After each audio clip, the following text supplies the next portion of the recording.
Let me introduce you a person, Peter. Peter was 3 years old when he was given by his mother to another poor family in Amazon. Since the beginning, Peter had to work to buy his own clothes, his own shoes, his own medicines which he needed because he had dengue fever once and malaria 5 times in his short life. Peter, like many other boys in Brazil, dreamed to be a soccer player. But Peter couldn't be a soccer player because Peter was a slave working a cattle ranch in the Amazon rainforest. Peter was a modern-day slave. Who stole Peter's future? This question haunts me a lot because the farmer was not the only one to profit with his enslavement. And the cattle breeders, and the slaughterhouses, and the supermarkets that bought from them, and the consumers that love to make a barbecue in the weekends and bought from the supermarket. Did they know what's going on? Did they really care? Because victims like Peter, we, a group of investigative journalists, founded Repórter Brasil, an NGO that identifies and publicizes cases of human rights violations and slave labor. Through our travels, we realized that contemporary slavery is a tool used by modern supply chains in the search for competitiveness, reducing costs in one hand, making people disposable in another one. Well, let me tell you a truth. We are all connected to slavery. We are connected from consumption.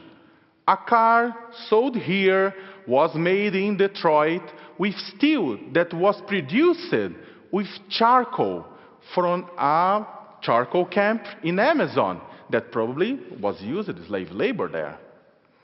This is the raw material of our cars, our buildings, our fashion. And probably everybody here has already been involved on this supply chain. Probably you finance it indirectly. How do I know that? Because since 2003, Repórter Brasil team has tracked down more than 700 supply chains of farms, charcoal camps, sweatshops, civil construction sites from which the Brazilian federal government released thousands and thousands of workers. We found hundreds of Brazilian and multinational companies in this slavery network. Since the beginning, International Labour Organization supported us. Without this help, this work wouldn't be possible. Because we cannot fight using 20th century strategy, a 21st century slavery.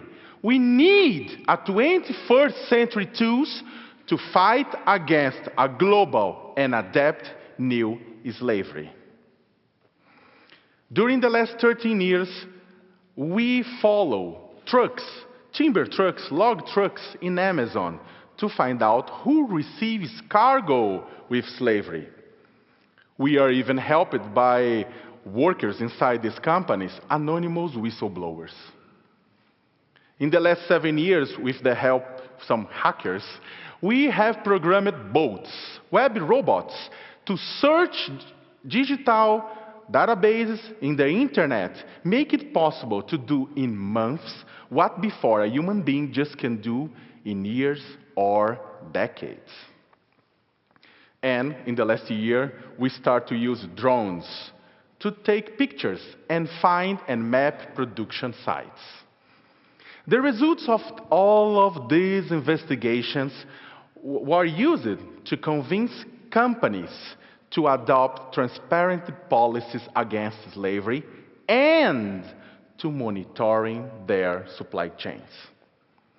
Over that 400 companies, including Walmart, Cargill, ADM, Petrobras, Coca-Cola, McDonald's, and so on, signed the Brazilian Pact for the Eradication of Slave Labor that was organized by Ito's Institute, by us from Repórter Brasil, and by International Labor Organization to implement corporate policies against this crime. Consumers have a very important role to play. Consumers influence investors. Look at this slide. This is what happened with the stock prices in the Brazilian stock market with some companies after they were involved with slave labor. This is one of the biggest civil construction companies in Brazil. They fell in just one day 3.86% in Brazilian stock market. And that one is one of the biggest sugar and ethanol companies in the world that fell 5.32% in one day in the Brazilian stock market. By the way, Walmart and Carrefour that adopted policies against slave labor, thanks to Repórter Brasil research, told us that they suspended all sugar purchase that same day.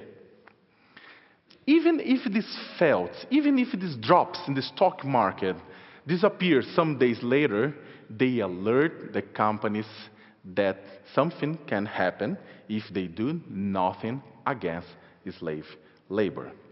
Because, you know, the process to build a brand reputation is so slow and so expensive. But the process to destroy a brand reputation is very fast. There is no business that wants to take the risk.